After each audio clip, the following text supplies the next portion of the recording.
The drone footage comes in first. Grainy, thermal, low altitude, a street, rubble on both sides. And there, tucked into the corner of a collapsed building, 2 Russian soldiers, rifles, a folded flag. They don't know the camera is above them. They don't know anything is above them. They think they've made it. They haven't. What you're about to hear isn't simply the story of a failed Russian assault on a Ukrainian city. It's the story of a trap, engineered with cold precision, baited with apparent vulnerability, and snapped shut on soldiers who never had a chance of walking back out. Russia claimed a victory in Kostiantynivka. It celebrated that victory. It filmed that victory. And then Ukraine spent the better part of a month systematically dismantling every soldier involved in it. That's not a battlefield reversal. That's a masterclass. And to understand just how masterful it really was, we need to go back further than the July claims. We need to go back to the whole reason Kostiantynivka matters in the first place, and why Russia has poured so much blood and so many lies into trying to take it. Let me be clear up front about how we're going to handle what we know and what we're still piecing together. The broad strokes of this story, the Ukrainian regiment involved, the Russian infiltration strategy, the scale of the losses, the timeline of advance, are confirmed or sourced from credible outlets, including CNN, the New York Times, the Institute for the Study of War, and Ukrainian official channels. Where details are still contested or emerging, I'll tell you. The goal here is to give you the clearest picture available, without pretending certainty we don't have. That distinction matters, and I'll keep making it throughout. So let's rewind. Let's talk about the Donetsk fortress belt, because without that context, the battle for Kostiantynivka doesn't make any sense at all. Ukraine's Donetsk fortress belt is exactly what it sounds like. A chain of cities and settlements, each fortified over years of preparation, each designed to slow, bleed, and ideally stop any Russian advance through the broader Donetsk region. Think of it as a series of locks on a canal. Russia can't surge through to the larger strategic targets without forcing each one open individually. The cities in this belt are not simply population centers. They are nodes in an interconnected defensive architecture. Fortifications, supply lines, artillery positions, infantry networks. Ukraine didn't improvise these. It built them deliberately, knowing the Russian offensive was coming and knowing that cities are expensive to assault. Kostiantynivka sits at the southern tip of that belt, pre-war population of around 67,000 people, not enormous by global standards, but by the scale of this war, a significant urban center, and critically, it sits on the road to bigger targets. If Russia takes Kostiantynivka, the path toward Druzhkivka, Kramatorsk, and Sloviansk, all larger, more fortified, more symbolically important cities, becomes considerably shorter. Russia needs Kostiantynivka as a launching platform. Without it, the whole offensive stalls. That's why Putin and Gerasimov have been pouring resources into taking this one city, not because of its size, because of what comes next.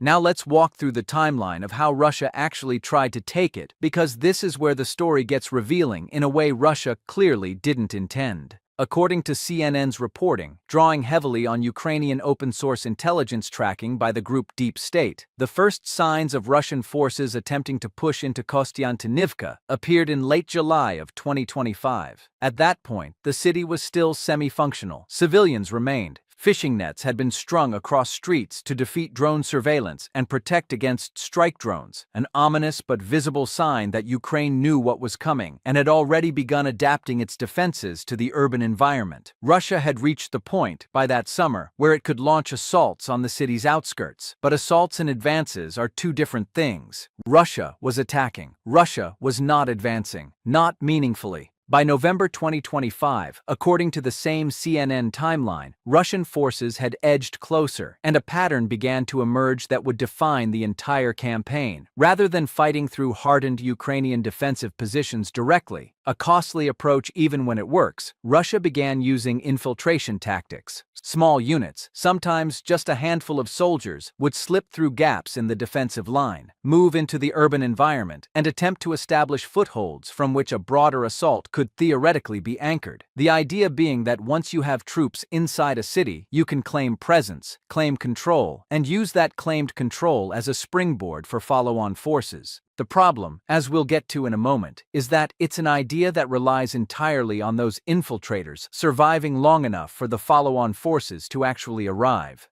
By January of 2026, Russian forces had advanced further, and the beginnings of a pincer movement became visible on battlefield maps. Russia was attempting to attack Kostiantynivka from two directions simultaneously, the classic double envelopment designed to split the defending force's attention and stretch its resources. Russia has around 11,000 troops committed to what analysts describe as the Kostiantynivka Drushkivka tactical area. That's not a trivial commitment. On paper, it's the kind of force that could overwhelm a city of Kostiantynivka's size. On paper. In reality, that pincer is moving at an average rate of about 50 meters per day, not 50 kilometers, not 50 blocks, 50 meters. You could walk 50 meters in the time it takes to read this paragraph. That's not an advance. That's barely movement at all. And it is being compounded, catastrophically, for Russia, by loss rates that are escalating in ways that have alarmed even analysts who are accustomed to the brutal arithmetic of this war. The New York Times has reported that Russia is now suffering casualties in the Kostiantynivka sector at a rate of 8 for every 1 Ukrainian casualty. 8 to 1. Think about what that number actually means. For most of this war, the casualty ratio ran somewhere between 2 and 3 Russian losses for every Ukrainian. That was already unsustainable for a military of Russia's size and structure. 8 to 1 isn't a worsening trend, that's a catastrophic hemorrhage. That's not a grinding advance through fortified urban terrain. That's a slaughter. And that 8 to 1 ratio isn't some fluke of a particularly bad week. It reflects the specific character of the Donetsk fortress belt, the prepared positions, the interlocking fields of fire, the drone coverage, the depth of Ukrainian preparation. Kostiantynivka is the easiest city in the fortress belt to take, at least in theory, sitting as it does at the belt's southern end with less developed fortifications than the cities further north. If Russia is losing 8 soldiers for every 1 Ukrainian defender here, what happens when it gets to Kramatorsk? What happens when it reaches Sloviansk? That's the number that matters most. 8 to 1, not 2 to 1, not 3 to 1, 8 to 1. By May of 2026, Russian infiltrators were entering the city itself, not just the outskirts. Drones were following them in. And then came the early July announcement that set everything in motion. On July 3rd, Russia's defense ministry made its declaration. Kostiantynivka had fallen. Russian forces were in full control. General Valery Gerasimov reportedly delivered that message directly to Putin. The propaganda apparatus activated immediately. Videos emerged, photographs, Russian soldiers on camera, flags being unfurled over Kostiantynivka's town center, the unmistakable theater of a military conquest being performed for domestic and international audiences. Now here's where you need to understand something important about Russia's command culture, because it explains almost everything that followed. Russia's military hierarchy operates under an enormous pressure gradient from bottom to top. Bad news does not travel upward comfortably. Officers who report failures risk their careers, their freedom, sometimes more. Officers who report success, even fabricated success, are rewarded. What this means in practice is that small units of infiltrators who reached the city center sent reports upward, claiming control. Those reports were amplified as they moved up the chain. By the time the claim reached Gerasimov, it had been transformed into something approaching total victory. And Gerasimov, facing his own set of incentives, passed that version of events to Putin. Putin may genuinely believe Kostiantynivka is in Russian hands right now. That's not a rhetorical flourish. It's an honest assessment of how a system built on rewarding good news, rather than accurate news, actually functions. But the infiltrators filming those flag videos, the ones who believed their own reports had been believed, who thought reinforcements were coming, they were still in the city, hiding, waiting, and they had no idea what was watching them. This is the part of the story I want you to sit with for a moment, because it's genuinely remarkable. Ukraine watched, that's all. Ukraine simply watched. It watched the infiltrators enter. It watched them hide. It watched them film their flag videos and send their messages and wait for the reinforcements that were never going to come. And while Russia was busy announcing a victory, Ukraine was cataloging exactly where every one of those infiltrators was hiding. Then Ukraine sent in the Scylla regiment. If you haven't heard of Scylla before, here's what you need to know. Ukraine's 425th Assault Regiment, known by that call sign, is not a conventional infantry unit. It's not designed to hold ground. It's not designed to dig in and defend. Scylla is designed to find things that are hiding and destroy them. Think of them as the cleaners, They move into a contested space, eliminate the threat, and move out, at which point conventional Ukrainian infantry flows in behind them to reoccupy what Scylla has cleared. It's a two-phase system. Scylla fights, infantry holds. What makes Scylla particularly effective in an urban environment like Kostiantynivka is how they operate. The unit runs a version of what the U.S. military, during the Vietnam era, called find, fix, and finish. The names are almost self-explanatory, but the execution here is specifically adapted to the current drone-saturated battlefield. Find is done from the air. Reconnaissance drones sweep the target area with thermal imaging and high-definition cameras, locating the hiding infiltrators. This is the stage where the Russian soldiers filming their flag videos gave themselves away. They revealed their positions. They revealed their numbers. They revealed where they would shelter once they needed to hide again. Fix is when things get lethal for the Russians, even before the ground phase begins. Drones are repositioned over the identified hiding spots. Any movement by the infiltrators, any attempt to escape, to reposition, to make a run for the city's edge, is met with a drone strike. The Russian soldiers are pinned. They cannot move without dying. Some try anyway. The reports suggest that most of those who attempt to run are killed within seconds of emerging from cover. The ones who stay understand that staying is also likely fatal, but at least it's not immediately fatal. Finish is the final phase, and it takes two forms depending on circumstances. In some cases, Scylla uses heavy munitions to collapse the structure where infiltrators are hiding, eliminating them without requiring a ground assault at all. In other cases, Scylla troops enter on foot, supported by drones that provide real-time targeting and cover, and neutralize the infiltrators in close quarters, or force a surrender. In every case, the outcome for the Russian soldiers is the same. They do not come back out the way they came in. Groups of 2 or 3 Russian soldiers are going into Kostiantynivka. None of them are coming out. That's not hyperbole. That's what the pattern of this campaign has shown. And Scylla has been doing this on repeat, working through the city systematically, clearing infiltrators from block to block, building to building, basement to basement. The regiment posted its first public confirmation of this work on Telegram on July 18th. The 425th's message was brief.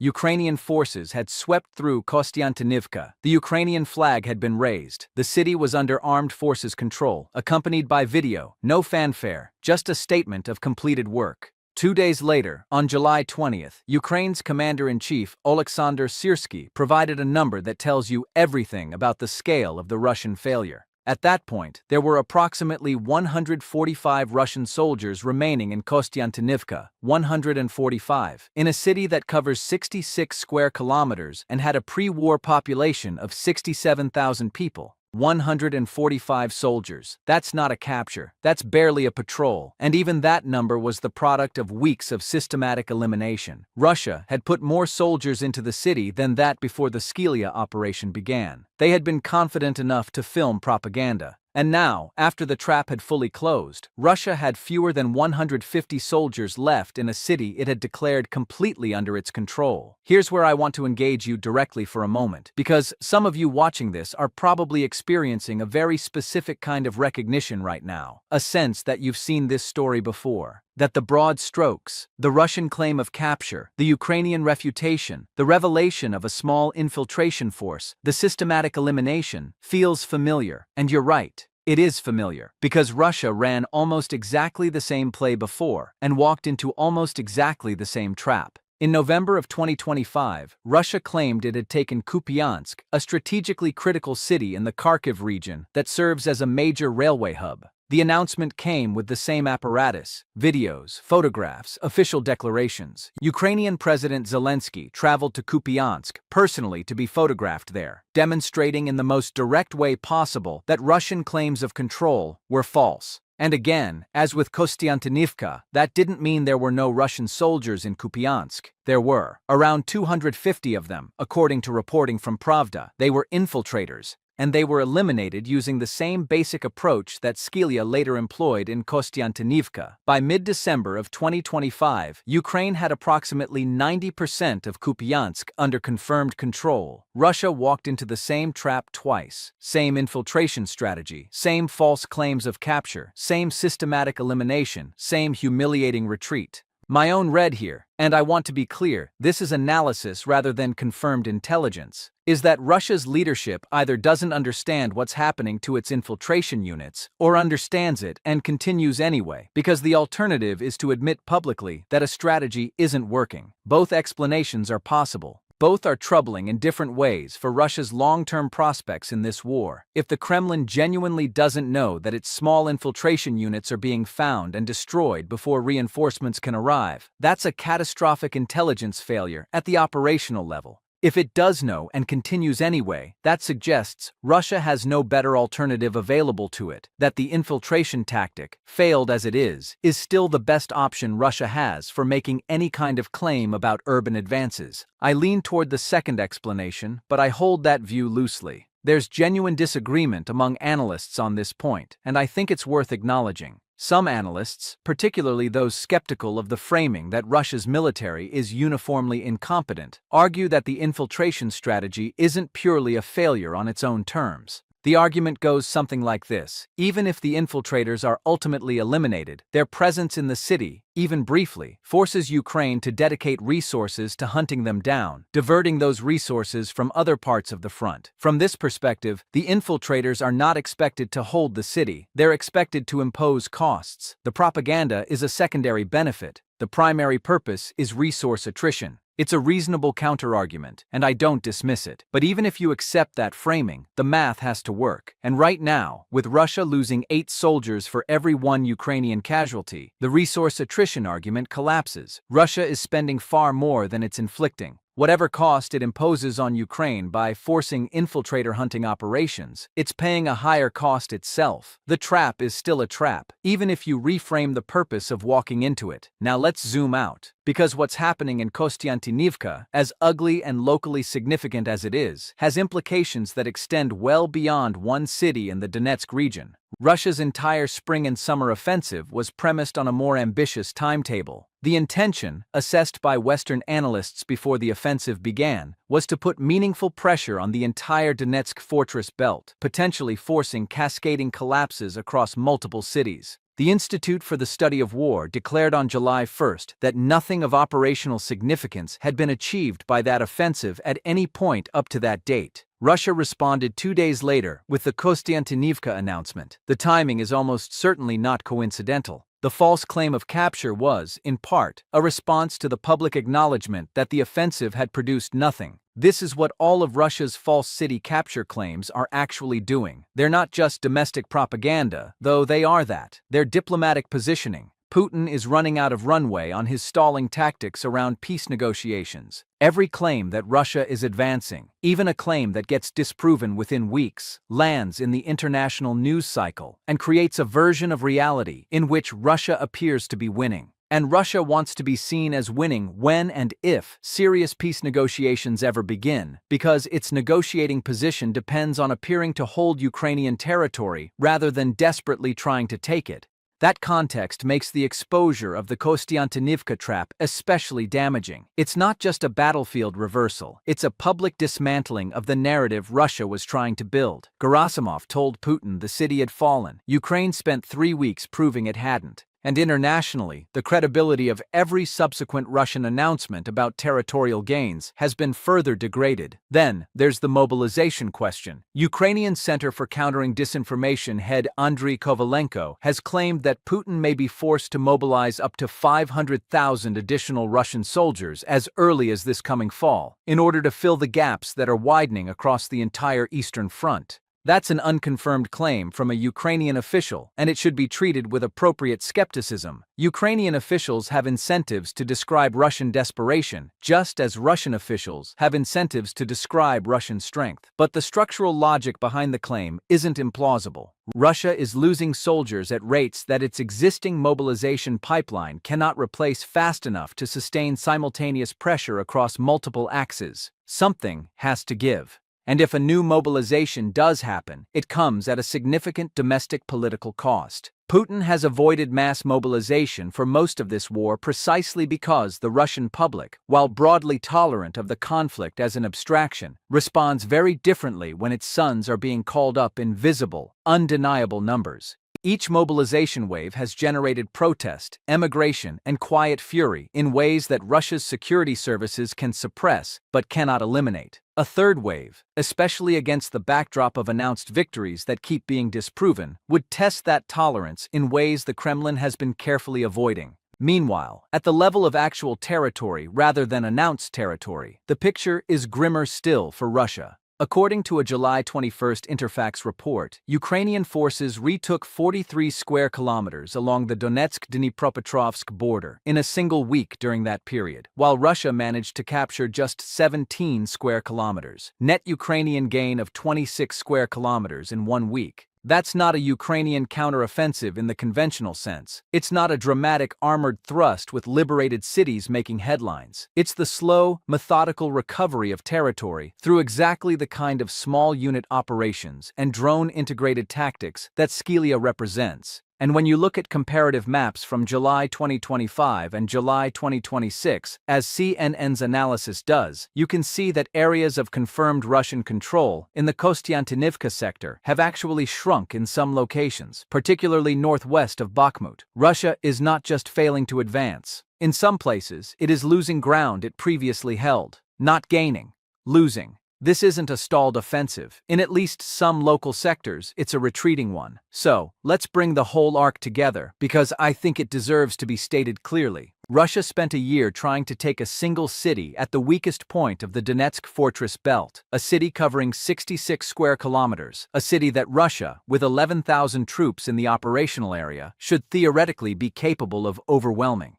Instead, Russia managed to sneak a handful of infiltrators into the city, filmed them waving a flag, declared total victory, and then watched as Ukraine's 425th Assault Regiment systematically hunted those infiltrators down over the course of weeks, until fewer than 150 Russian soldiers remained in a city Russia had claimed to fully control. The pincer maneuver meant to encircle the city is advancing at 50 meters a day. Casualty ratios have hit 8-1 in Ukraine's favor, and Russia is losing territory elsewhere in the same sector, even as it claims gains at Kostiantynivka. That's the real picture, not the one from the Kremlin, not the one in the flag videos. One question remains open, and I think it's the one worth sitting with. If Russia knows this strategy isn't working, and at some level it has to know, what comes next? Is there a version of this offensive that Russia reconfigures into something more effective? Or does the 8-1 casualty rate, the glacial advance, and the systematic destruction of infiltration units represent a kind of ceiling that Russia simply cannot break through, no matter what it tries? ISW has said publicly that it cannot even make a confident prediction about when Donetsk might fall under Russian control. Not years, not decades, unknown. That's the assessment of some of the sharpest analysts tracking this conflict.